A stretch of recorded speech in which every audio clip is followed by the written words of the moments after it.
And we're live here on YouTube. I'd like to welcome those listening in podcast land, which I need to update. And also I'd like to welcome my buddy Rich. Rich, how you doing today? I'm doing good, Mike. Kind of slept in for today, so feeling good. Good. Those sleep-in days are really nice, aren't they? They are. I got a feeling they're few and far between for you, though. I mean, we slept in. I didn't wake up until 6:30. So Okay. that was better than other times when we just don't get to sleep in. Gotcha. So yeah, right now it's trying to determine when to mow the lawn for the last time of the year. I'm waiting for more leaves to fall, so I don't have to go back out there later on in the week, later on in the month. So right now I'm leaning towards letting it ride another week. So you've been to my house, Rich. Yeah. I have a bajillion trees right around my yard. Like I just do. My yard has like 6 of them in the backyard itself, plus 2 in the front yard. So, and then all my neighbors have trees. I almost live in a forest, which is nice because animals and stuff, and that's cool. But last weekend, I spent Saturday and Sunday cleaning up all of that stuff. Legitimately, the backyard. I just did the backyard. I didn't do the front yard. I did the backyard. Did all of the backyard, and you can't tell.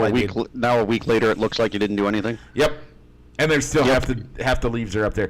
I don't mind doing it because it means that next time it won't be as bad if I just let it go the whole time.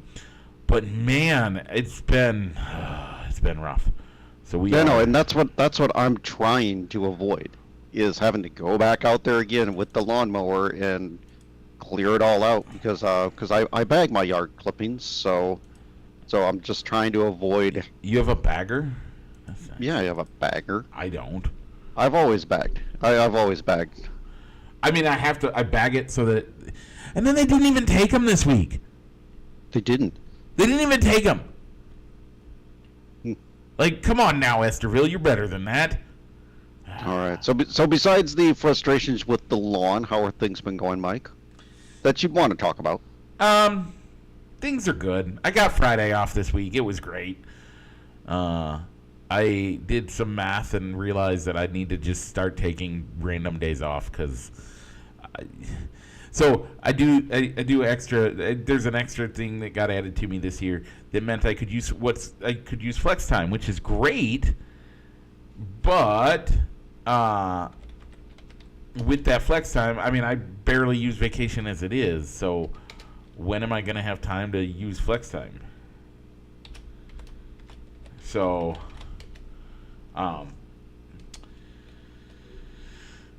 so I ended up trying to figure out that, and I'm like, and then I did some math this week, and I realized I'm going to have like 10 extra days that I still haven't even accounted for, even though I have like an extra week already.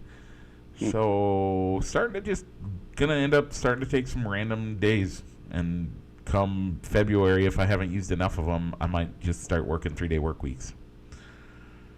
Gotcha. But, it's good. I'm probably going to take all of Christmas break off, which is great, and I'll probably have all of spring break off. And if I do both of those, I might be pretty close to making it so that if I use the rest of my time in July or June and then the first week of July, I should get through all of my vacation. But, I've also been having fun. Work's been great. So good deal. All right, Mike. So we got a little bit of a we got a good show, good chunk of content to talk about, Mike, as we'll be going into the NASCAR corner, Mike, and you also reminded me about how hockey and basketball started. Two sports that kind of slipped through the cracks on our show, because we really don't follow them probably as much as we did when we were kids. We don't. I mean, basketball especially. I used to I used to watch basketball all the time, and Oh yeah, me too. Loved watching it. But as soon as Michael Jordan and the Bulls, when he retired for the second time, that's when I fell off, and basketball just wasn't as fun to watch anymore, or I didn't care anymore. yeah. No, I totally agree, and I have a hard time right now. Like, I genuinely want to, but I just can't bring myself. Like, I just don't have time. I end up wanting to watch sports that I'm actually enjoy, and so I have started, like, genuinely, I just started. I've stopped watching it. And as a guy who legitimately enjoys watching basketball and I love hockey. I mean, 10 years ago, Rich, do you remember, like, maybe 15, closer to 15. But 15 years ago, I watched hockey regularly. I was a single guy that didn't have much else, but 2 or 3 nights a week, I'd be watching hockey.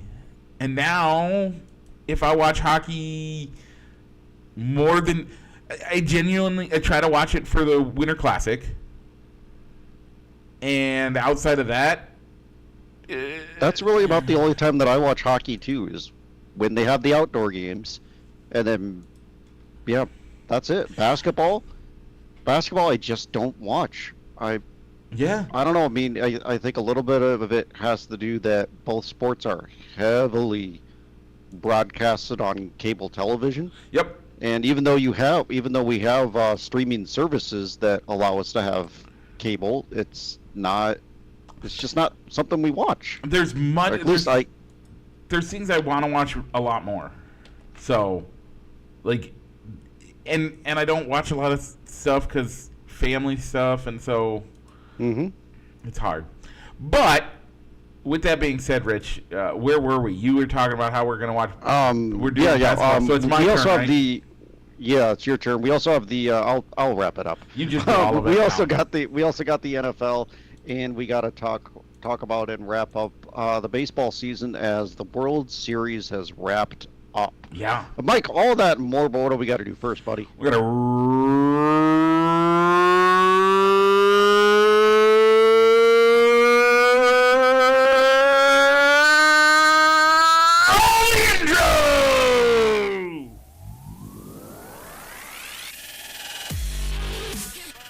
broadcasting live from somewhere in Iowa.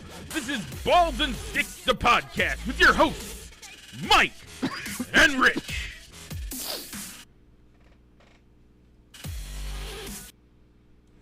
And we're back. Rich, before we get into all of the sports that we have to talk about, which we have a ton to talk about this week because of the end of, by the way, greatest week of sports. There's basketball, hockey, football, and baseball, and NASCAR, all on the same week. How awesome is that? But it's over. But before we get into all of those sports, we got to talk about something important. That's our poll question. That's right, Mike. So it's the last matchup of the serials before we go into whatever. Four.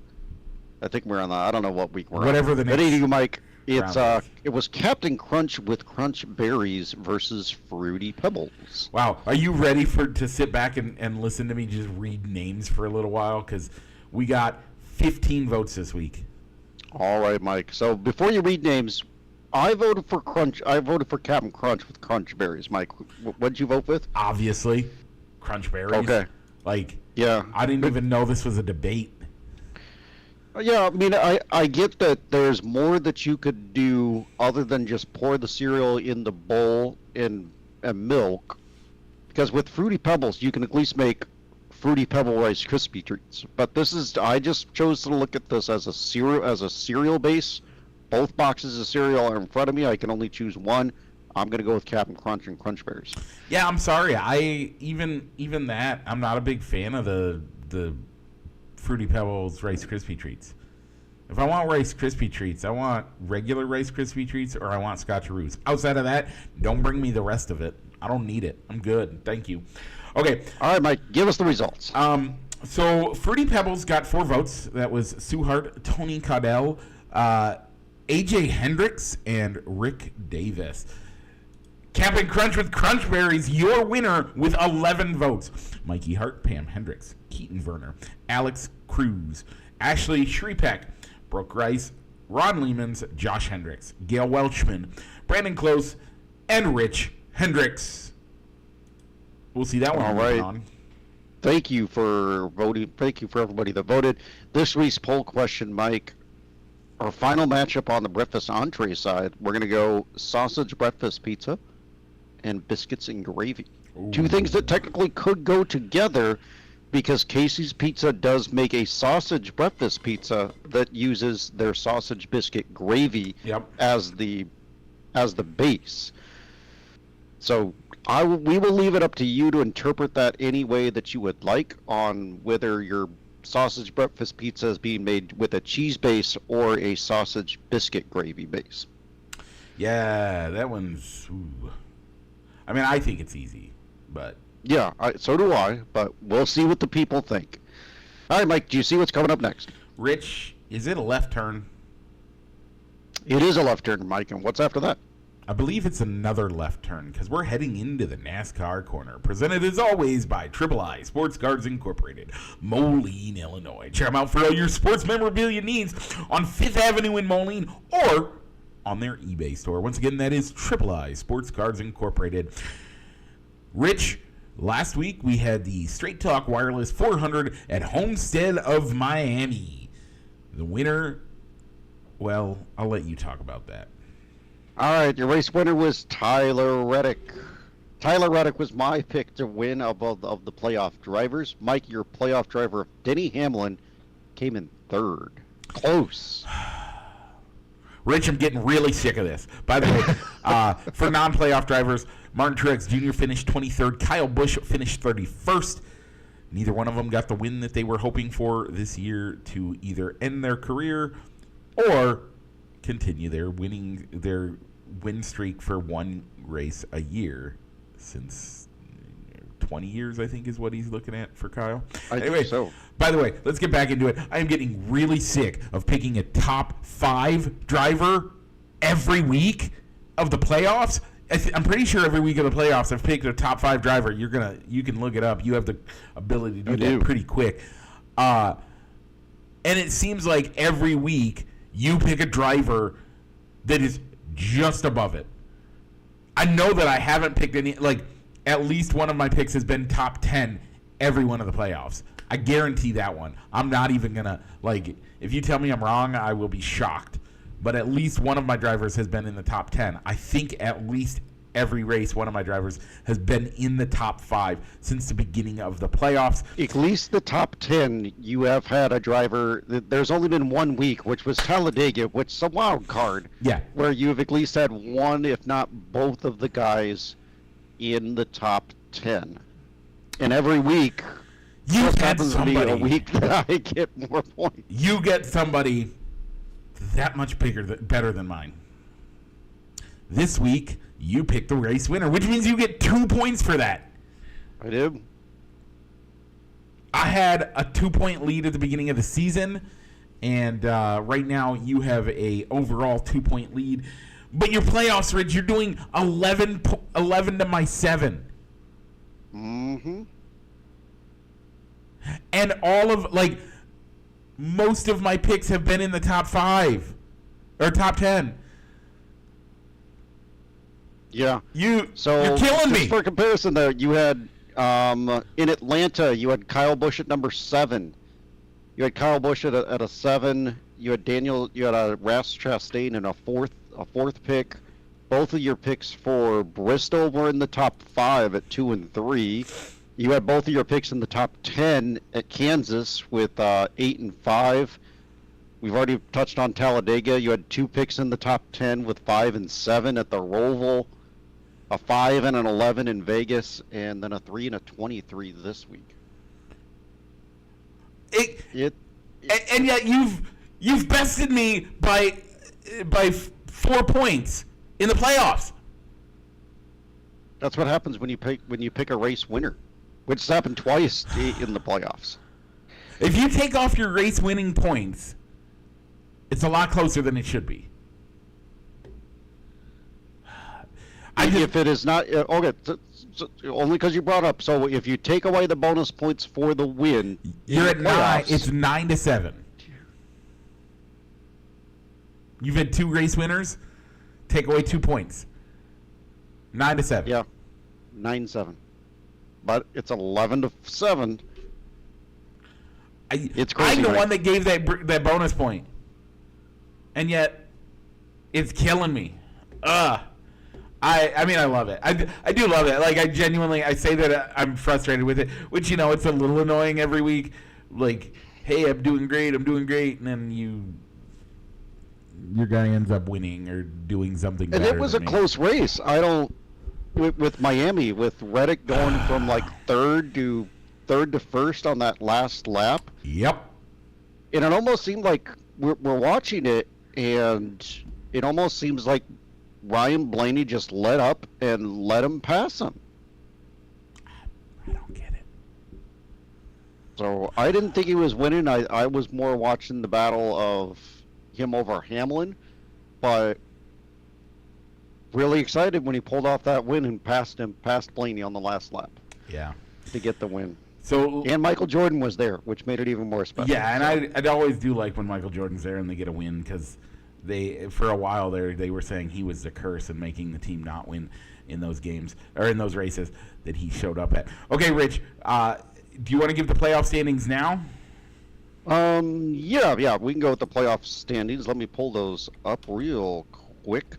So above the cut line going into Martinsville, Tyler Reddick and Joey Logano are locked into the Championship 4 in Phoenix. So pending the results of Martinsville, Christopher Bell and William Byron would be making the Championship 4. Below the cut line, Kyle Larson, Denny Hamlin, Ryan Blaney, and Chase Elliott. Man, to think that the bottom 4 are those 4, like, legitimately going into the 8, Tyler Reddick, Joey Logano, Christopher Bell, and William Byron are the last people you thought would be I genuinely thought these would be exactly flipped. Kyle Larson has been amazing this year, has had one of the best years we've seen in NASCAR throughout, period. Ryan Blaney also has had a great year. Chase Elliott, not as good of a year, but he's still one of those guys that you can't count out ever. And Denny Hamlin, I mean, other than the fact that Denny Hamlin is still chasing his championship for the last... He's never gotten his championship. Denny Hamlin's one of those that you expect to do well all the time. So to really, truly look at it and be like, well, like, man, it's rough. Yeah, exactly. Would you have thought that the defending championship driver, Ryan Blaney, would be below the cut line at this point? No. Like, you can't think any of them would be. So. All right, Mike. So they're going to be bumping and banging on the short track at Martinsville. Yep. He needs a good finish to stay above that cut line, and he was my pick to win it all at the very beginning of the year, so I'm going to go with William Byron. Okay, I don't mind that. I mean, we only have one race to get through to finish this round to get into the championship race. I don't remember. Who did I pick at the beginning of the year? I forget. You picked Denny Hamlin. Yeah, so I really should pick Denny Hamlin this week because I want him to get in there. But the way that it's been going since I've been picking him the last few weeks is that he does terribly, or not terribly. I mean, he's done quite well. But man, if I didn't pick him 3 weeks in a row. Oh, I never said you did. Oh, you're saying I was thinking if you picked him this week, yeah. Obviously he makes the championship 4. You're gonna pick him next week. Yeah. I should pick him, but I'm gonna pick Ryan Blaney. I think I like the pick of Blaney. I really do. I thought about picking him as well because he's going to be, but I think that he could be a little bit too aggressive as he's not going to be able to get in on points. He's going to need the win. Yep. So like him and Elliott, the only way they're getting in is on with a win. Yeah. So I think those two could be really aggressive in Martinsville. So that's why I stayed away from those two. On the non-playoff driver side, who are you picking? I think I'm going to go with Alex Bowman. Okay. I don't know why. Yeah. I genuinely don't have a reason to pick him other than he just jumped out of the screen at me. Okay. I'm going to go with Chase Briscoe. He's got a good track history at Martinsville. So that's the only reason why I'm picking him. He's the only non-playoff driver in my fantasy lineup. So I'm glad he was available for me to pick. Nice. Okay, with that, Rich, take us out. All right. So that was the NASCAR Corner, presented by Triple I Sports Cards Incorporated. You can find them on eBay and also on 5th Avenue in Moline, Illinois. Triple I Sports Cards Incorporated. So, Mike, from the track of NASCAR to the gridiron. Mike, week number 8. We have to talk about this. We got to, and hopefully it doesn't derail us too much and doesn't drag us on too much. So let's save the Bears for the end. For the end of our Week 8 recap, at least. Okay. Rich, I picked the Vikings. In Locks of the Week, it was my week, so I picked the Broncos over the Panthers. Broncos pulled it off 28-14. I am 8-0 on the year. Let's go. Rich, you picked the Lions over the Titans. The Lions pulled it off. You actually have a winning streak as you are 3-5 on the year. About time you started doing something, Rich. That was a dominating win. How do you win when your quarterback passes for less than 100 yards? And you win by 52-14?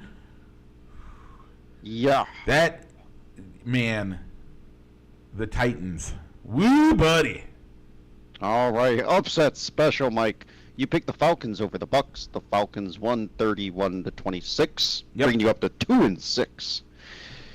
Mike, I picked the Dolphins over the Cardinals, and while it was a close game, those cardiac Cardinals win on another last-second field goal as they win 28-27, and I'm also 2-6. Rich, on the Thursday Night Football game, we'll do that before we get into our Week 8, because we count the Thursday night game as part of the week prior, as we pick it the week prior. Texans played the Jets. I picked the Texans thinking, why not? You picked the Jets. I don't know. Why did you pick the Jets? Like, genuinely. Did you really think that, or were you just... They needed the win to get their season right. Okay. Their season's still not right. No, it's not. The Jets still win. A big hole to dig out of. Legitimately, I think, by the way, the gambling line on Thursday morning was Jets +1. Or -1, whatever the... Is it Jets -1? Jets were giving up a point. How do you, man? I thought that was a crazy thing to do, and I think most people were like, I genuinely told my dad, I think this is 100% Vegas baiting people, and just hammer the Texans as a winner. And it'll just be a close game and blah, blah, blah. No, the Jets pull it off 21-13. Yeah. Rich, you're 5-5 on the season. I'm 6-3. Okay, now let's get to the most talked about game of the week. All right. Bears Commanders. It was 18-15 Commanders. So... Mike, we are both 5-2 picking the Bears games. All the Bears are 4-3. Okay, so let's get into why. I mean, the Bears played great defense most of the game. Yeah, the defense played great. Offense didn't do real well the first half. By the way, the Commanders should have been a blowout. This should not have been nearly as close as it was.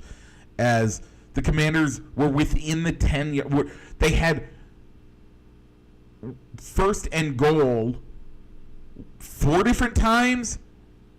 Yeah. And only came away with field goals every one of those times. Some of the times it was them shooting themselves in the foot. Yep. Penalties, short passes that came up just short. A lot of the times, though, it was the Bears bearing down and winning in the red zone. They bent. They didn't break. They truly did bend and not break all but the last 6 seconds of the game. Also, the Bears score a nice touchdown from 50 yards out with wasn't it Sweat ran it in? Swift had a nice game. Swift had a great game. I almost put on Facebook that I'm a Swiftie now, but not the one you're thinking. Which, by the way, I am. But and then literally the final drive. Well, the Bears did everything right. They got the go-ahead touchdown. They went for 2. It worked. And I literally talked to my wife and I said, I wish they took 4 more seconds off that clock. 4 more seconds. That's all I wanted. How much did those words bite me in the butt? Woo! So, then the Commanders come in. They don't march down the field. They get a couple short passes. Then 6 seconds left, the Bears sell out to a Hail Mary. The Commanders were at their own 30-yard line.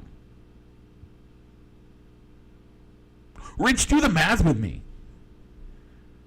That's a 70-yard pass. There's not, and I'm not trying to say anything against C.J. Stroud. Jaden Daniels. Jaden Daniels. I'm not trying to say anything bad about Jaden Daniels. But his ribs have been hurt.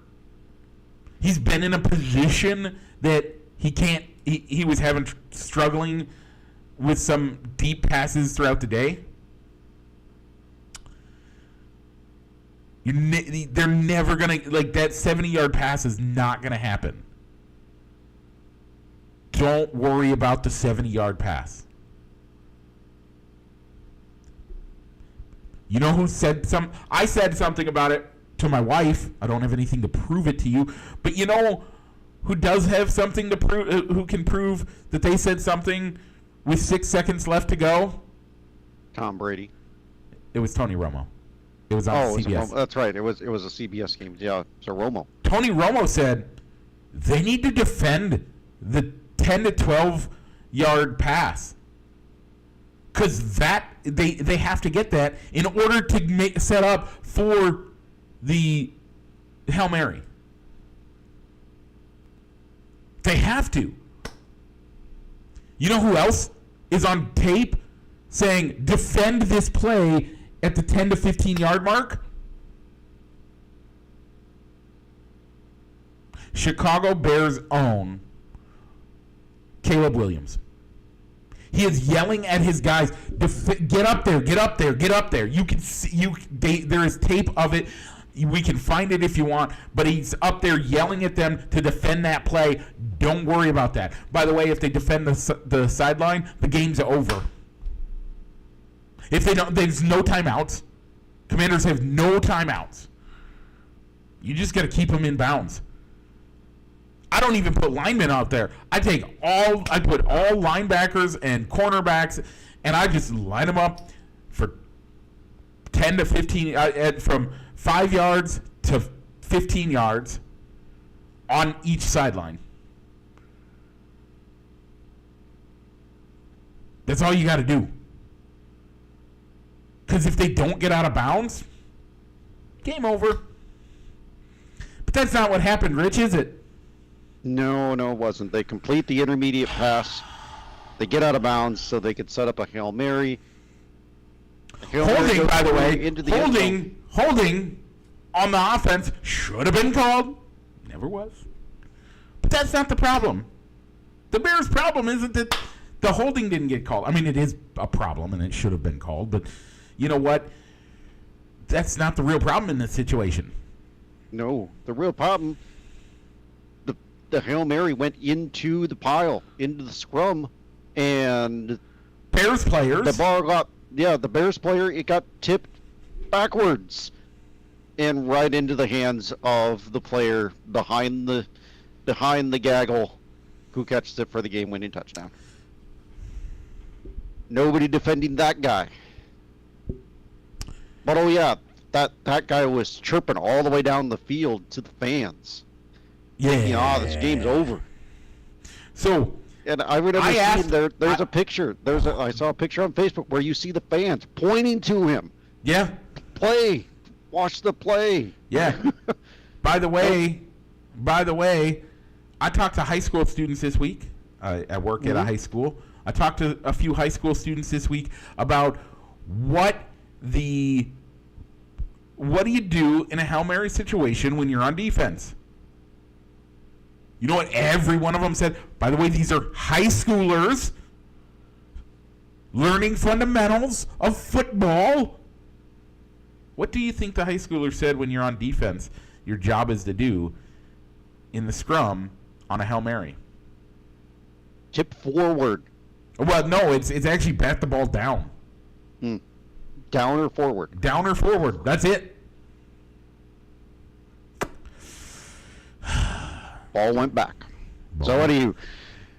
Bears are at 4-3. We'll get into how far they dropped it in the power rankings when we get there. But before we do, Mike, anything else that you want to touch on? No, I'm good. They could have used a timeout. I've heard a lot of pundits saying that they should have taken a timeout before when they saw how the Commanders were lined up for that Hail Mary. They should have taken a timeout to get on the same page, to get everyone on the same page. By the way, as far as what their assignments were in this, or maybe even to get some wide receivers out on the field and not just defenders. By the way, so one last thing I'm going to say. Where did that ball actually land in the scrum? Where was the scrum? In front of in front of the goal line. It was like at the 4 or 5 yard line. I think it was like at the 5 yard line. Let the guy catch the ball. You're all around. He's not getting into the end zone from there. Like, there's so many ways that the Bears could have been out of this, won this game, and been almost a top 5 team. But that didn't happen. So, Mike, okay, that's it. I'm done. I'll be interested to see how far you dropped him. I know how far I dropped him in the power rankings. Okay, so we'll get there. Rich, week you 9. have the honors with it being an odd week. All right, so Bears at the Cardinals. Bears are going to be going out to the desert, to Glendale, Arizona. It's not a confident pick, but I think that they need a redemption victory to get back on track, so I'm going to go with the Bears, but it's not a confident pick. I think the Bears are a better team. They genuinely are a better team than the Cardinals. I'm picking the Bears. I also say I'm not 100% confident in the pick, but I think that the Bears are the better team. I'm going to pick the Bears. Okay, Rich, all right. Lock of the week. Lock of the week, Mike. To keep the streak going, I'm going to go with the Eagles over the Jaguars. Okay. I am going to pick the Vikings over the Colts. Okay. I don't know if I would have chosen that as a lock of the week, Mike, but Mike, you're also 8-0, so I don't have much to stand on, so I'll go with it. Upset special, Mike. The Brownies seem to play better when they don't have Deshaun Watson under center, and Deshaun Watson's not under center, and I kind of liked the way Jameis Winston was talking this week in his pre- and post-game interviews, so I'm going to take the Browns over the Chargers. Okay, you do that. Sure. I'm going to pick the Patriots over the Titans. Okay. That's probably a good pick, too. The Titans are struggling, but at least they're putting up points, where the Patriots don't put up points in their losses. Okay. Thursday Night Football, Rich. We'll see the Bengals versus the Ravens. What do you see there? I'm going to go with the Ravens. Okay. I'm actually going to go with the Bengals on this one. I think the Ravens are good, but I think they're not as good as everybody's giving them credit for. I think the Bengals need to continue to win in order to really cement their place as a playoff contending team. So I'm going to pick the Bengals. Plus, the Bengals always do well against the Ravens. So, all of that, yeah. Rich, let's pause on NFL talk because we have to recap the World Series. We have to do our NBA Finals and NHL Finals. Once we get those done, let's come back to power rankings. So we're not done with the gridiron. We're just, we're gonna go. We're gonna be in a multi-purpose facility, and we're gonna continue with the baseball field, and then, they play hockey games outside. Maybe one day they'll play a basketball game in an NFL stadium, early in the season or something cool like that. But okay, so the World Series, Mike, the Dodgers win the series 4-1, meaning that you get some lunch out of this. Freddie Freeman is your World Series MVP. Well deserved, by the way. Did you hear about all of the things that were actually wrong with him? I only knew about the ankle, but in kind of reading through the article that you sent me through ESPN, seeing that it was a rib issue and rib in the finger. He broke some of the cartilage that holds the ribs together correctly, if I remember reading that correctly. He broke, he had fingers that were I don't know if they were broken, but they were really badly bruised. And then there was the ankle injury. All of that combined. And they didn't think he was going to even make he was even going to be able to play, let alone go on the tear that he did, setting a record for number of games home run to have hit a home run in the World Series? Yep, going back to his World Series with the Braves. 6 straight games with a home run. Yeah, ridiculous. That is crazy. But the one thing I'm thinking about this through all the injuries is, that they can DH him. It's nope, they can't do that because they're paying $1 bajillion to Shohei Ohtani, who can't play any other position except for DH and pitcher. Yeah, I'm nervous about it. It's a good... While he didn't really shine in a World Series, I don't think Freddie Freeman for being that. Huh? Freddie Freeman or Shohei? No, Shohei. Oh. Shohei. It was a worthwhile investment. I think a worthwhile investment for them. If anything, just for the amount of money that they get outside of having him on the team with the worldwide exposure that they get from the Asian market. So game one, I think it was game one, if I remember correctly. Game one ratings. 16 million people in Japan watched. Yep, breakfast in baseball. 16 million people watched the World Series because of Shohei Ohtani in Japan. By the way, you know what the U.S. number was? What was it, Mike? 13. 13 million. Yeah. Japanese people showed up more for the World Series in game one. And I'm sure that's the only game that I had the numbers for, so I can't speak on what the other numbers look like currently. But Japan beat the U.S. out in game one. Did you watch any of the World Series? I watched game number 1. I know, because I was texting you throughout games 4 and 5. Other things came up this week, Mike. Other things came up. I think I had stuff with my stuff. Yeah, I had stuff with my small group through church for games 5 and for 4 and I think 4 and 5. I legitimately didn't text you lunch because I didn't want to ruin it for you, because I didn't know if you were watching or what your plans were for that. So I didn't know, and so I didn't text you lunch as soon as as soon as the game was over. But lunch, baby. Yeah. Yep. Okay. So I don't know. I'm not upset. I mean, I figured that the Dodgers were probably going to win this series. Trying to sell myself on it, saying that, I think they have the pitching advantage, and you know what? Let's root for Rizzo. But it just didn't work. How about the Dodgers having 2 bullpen games in a row? You might not think that the second one wasn't slated as a bullpen game, which it's also crazy that they have a bullpen game in the World Series. Generally, you don't have bullpen game. Like, the World Series is set up that your number one starter, your game one starter, a lot of times can play in game 4. And then he's slated to start a decisive game 7 right. if you don't have to use him out of the bullpen in game number 6. Right. And yet the Bears, or the Dodgers ended up, like, having an actual bullpen game, which, you know, with the bullpen that they have, wasn't a terrible way to do it. And then the next day, when they didn't think they had a bullpen to go to, they ended up having to use their bullpen because the Yankees get a 5-0 lead in the first inning. Yeah, and then the comical of errors happened. The pitcher not covering first base on a routine grounder to the first baseman. 3 errors and a catcher's interference. All of it. Ridiculous. None of this stuff is stuff you would expect. And yet, it happened. This is why fundamental, but like, and this is one of those things that I sometimes I say that I kind of feel like the old man that yells about fundamentals and get off my lawn type stuff.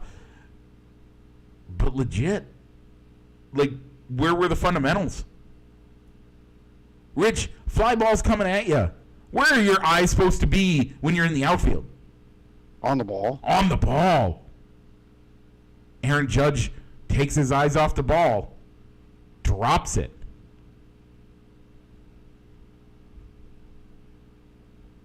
A routine play at third base. Spikes the ball into the dirt. A pitcher not... By the way, that wasn't an error. Not an error at all.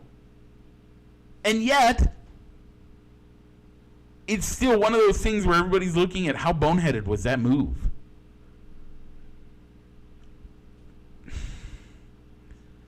Man. You had me, by the way. Every time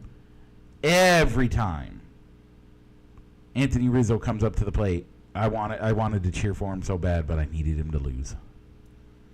And I get dinner. So, okay. Anything else with the series that you want to talk about? Not really. I wish I could have watched more, but just schedule didn't align, and just didn't work out. So Mike, one thing I want to say real quick: Shohei has an injured shoulder going into the offseason. He literally he came off of Tommy John surgery, has an injured shoulder. Is this going to be the biggest bust? Like, yeah, it's 1 year. I don't think so. But if you look at it as they wanted Shohei Ohtani the pitcher just as much as Shohei the hitter, this could be the shoulder injury could be their way to get another hitting Shohei Ohtani season full time and get him off of the pitcher's mound. Yeah, I have a hard time with it overall. We're going to have to see how it goes. I'm not sure if it's going to be a good look for them or what, but we'll see. Okay. Let's... All right, Mike. Quick hit style. You mentioned that we forgot to preview or really talk about the NBA. Like we said at the top of the show, maybe purposefully, since we really don't watch much hockey and basketball. Yeah. So, Mike, a quick hit style.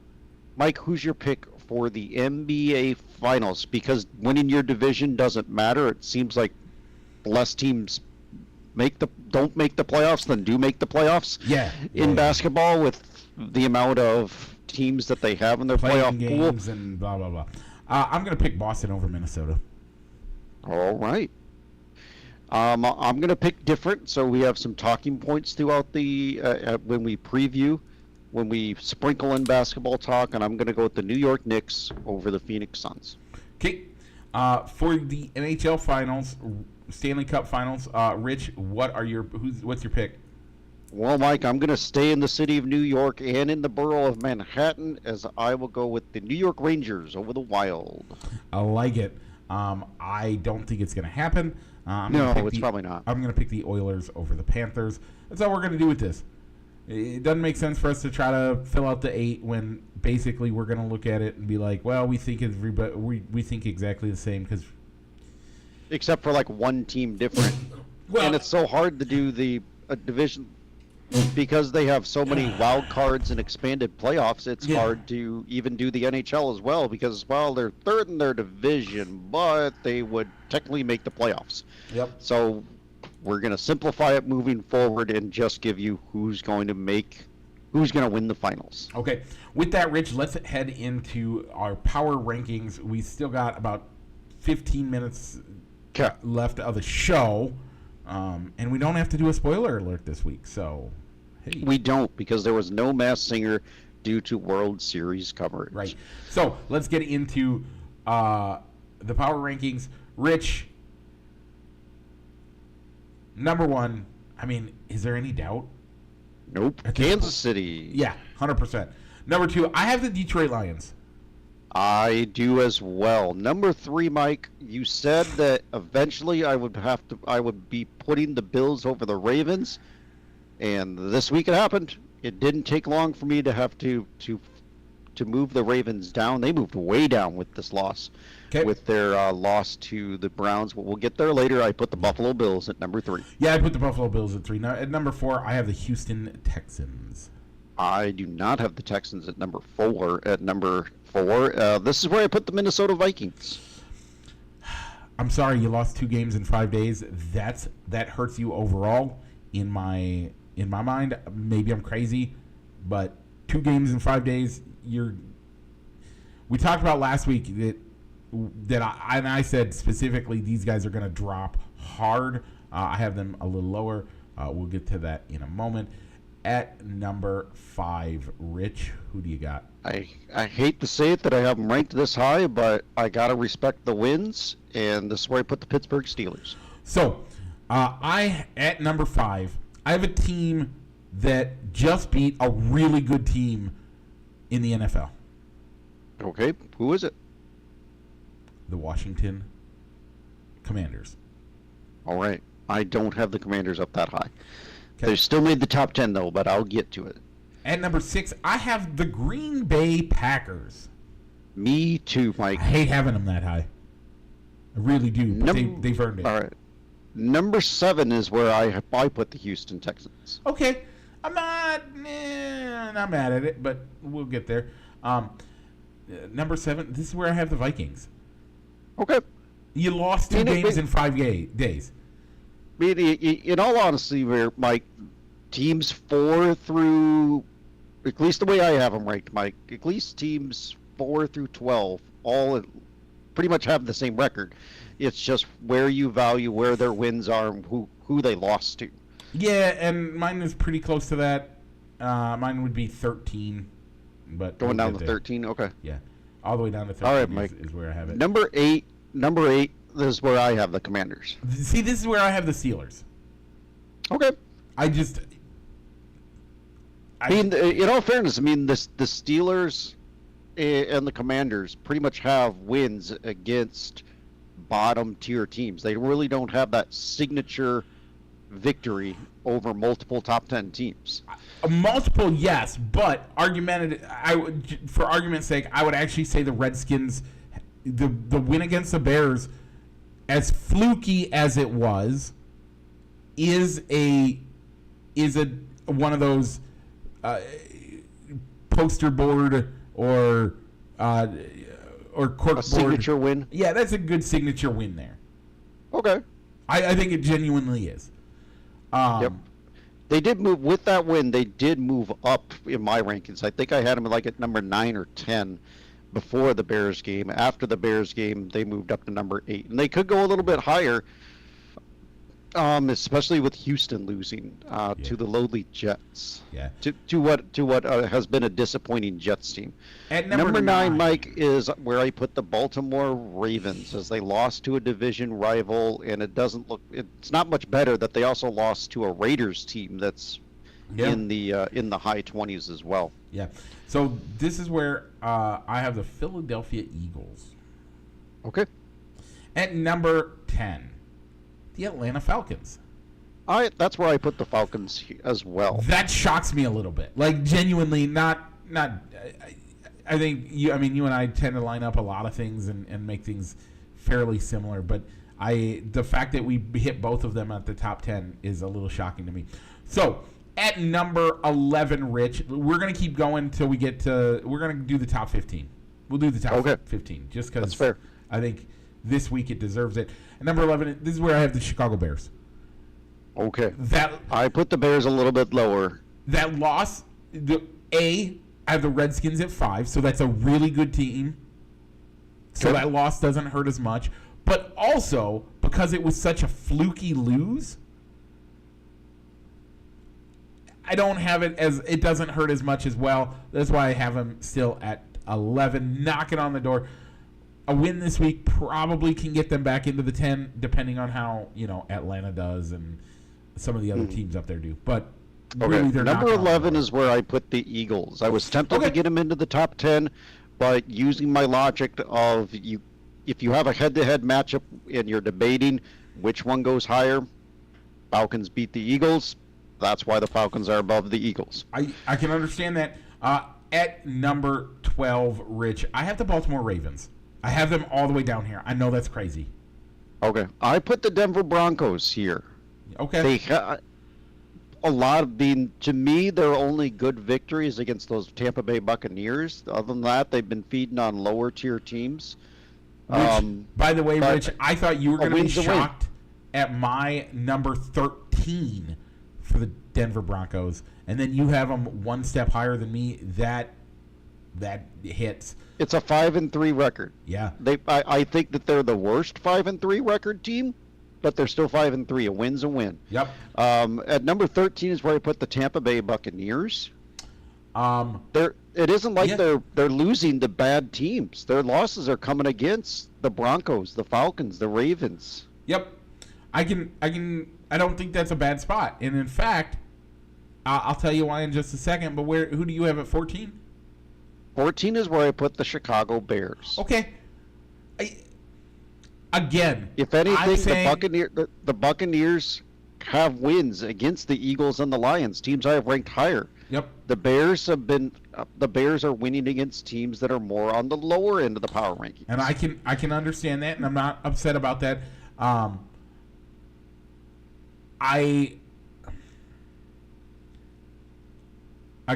look at how the losses are. How you lose is more important than how you win. Losing in games where you're getting blown out and stuff like that, that hurts you way more. This is why I have the and by the way, I think that we're looking at it in a way that I think both teams are doing better than I thought they would this year. Even though when we did our initial count, I had the Bears doing had the Bears doing great. It wasn't real confidence. But at 14, I have the Tampa Bay Buccaneers. Okay, so we're not that far off. And then at 15, Rich, I have the San Francisco 49ers. All right, this is where I have the Niners as well. By the way, like I said, I think from probably 5 through 15, those numbers are really, I'm really loose on those. I could rearrange it in any order, and I still don't think I would be mad at it. By the way, our 5 through 5 or our 1 through 15, we have the exact same teams in that. In fairly close order. You have the Commanders ranked a little higher than I do. And you that's fair. You have the Steelers, and I have the Steelers higher than you. Higher than I do. It's I think, again, it's an eye test, and it's my eye versus your eye. And I have 20/20 vision, and you have not. No, I'm kidding. That was a joke, by the way. I don't. I wear glasses. Take off my glasses. I'm blind. You have glasses, so with your glasses, you can see. Yeah. So I don't know. Like I think the reason why I might have the Steelers higher than you is I was not expecting this. This is coming from an anti-Steelers fan. I was not expecting the Steelers to be 5-2. Yep. No, I totally get it, and I don't. By the way, they're 6-2. Oh, okay. But I totally get it. I didn't expect them to be this good. The one thing I have said is that since the offseason started, and as soon as Justin Fields landed in Pittsburgh, I said Justin Fields is going to go there, and he's going to look like a good quarterback. He hasn't looked like a great quarterback, but he's looked like a good enough quarterback for most of the season.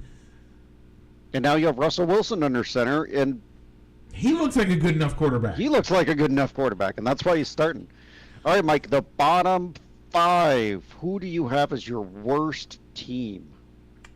My worst team? 32. The Carolina Panthers.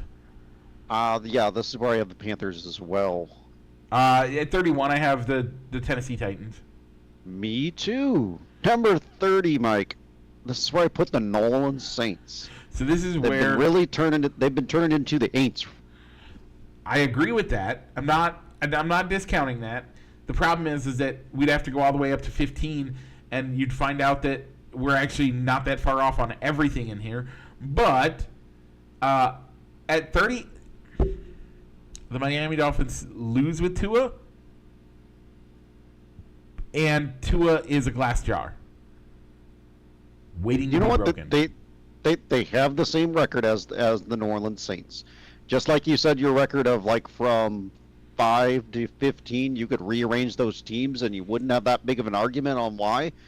For me, you could look at 23 down to 30. Yeah, I agree. All these teams have 2 and 5. All these teams are 2 and 5 or 2 and 6. So you could rearrange those teams. Yeah, no, I don't.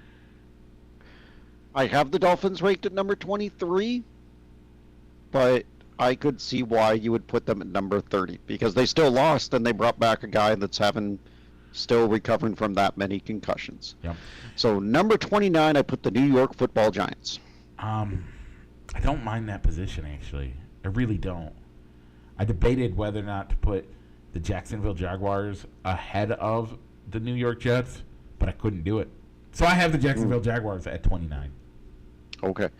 The New York Jets is where I have 28. If anything, just based on we had them both making the playoffs as a wild card, and this season has been a disaster for the Jets. Yeah, I can see that. I have them ranked significantly. This one is one that I have them 5 ahead of you. I have them at 23.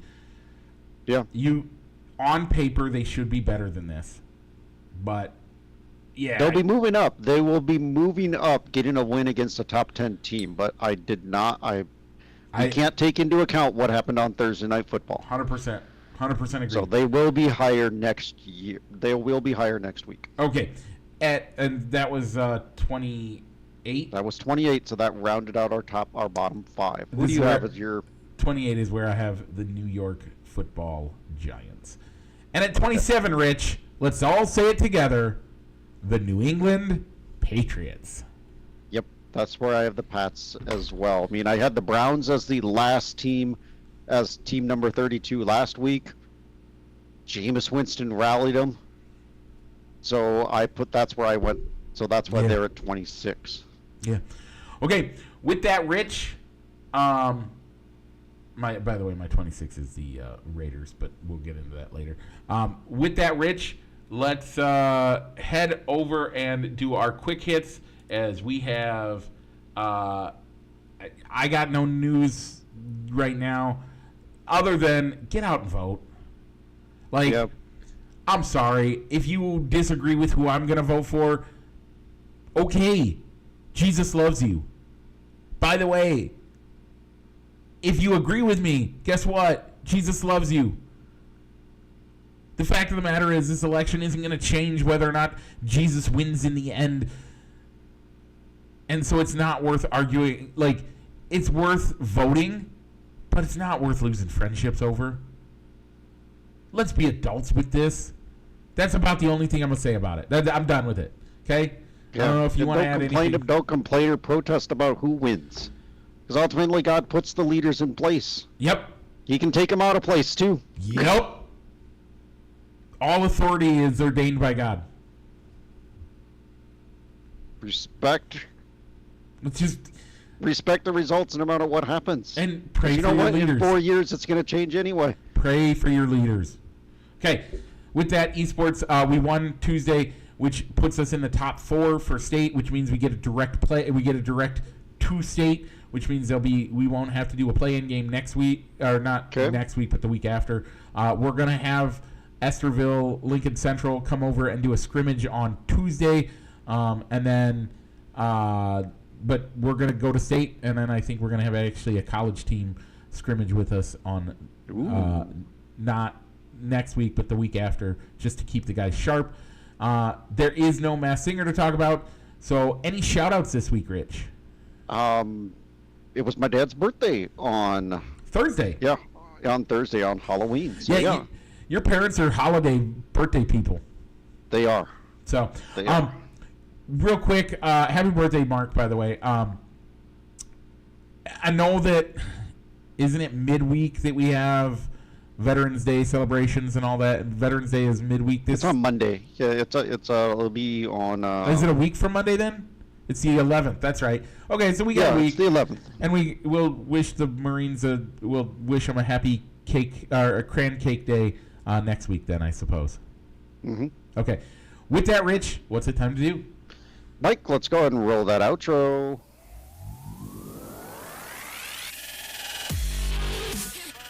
Broadcasting live from somewhere in Iowa. This is Balls and Sticks, the podcast, with your hosts, Mike and Rich.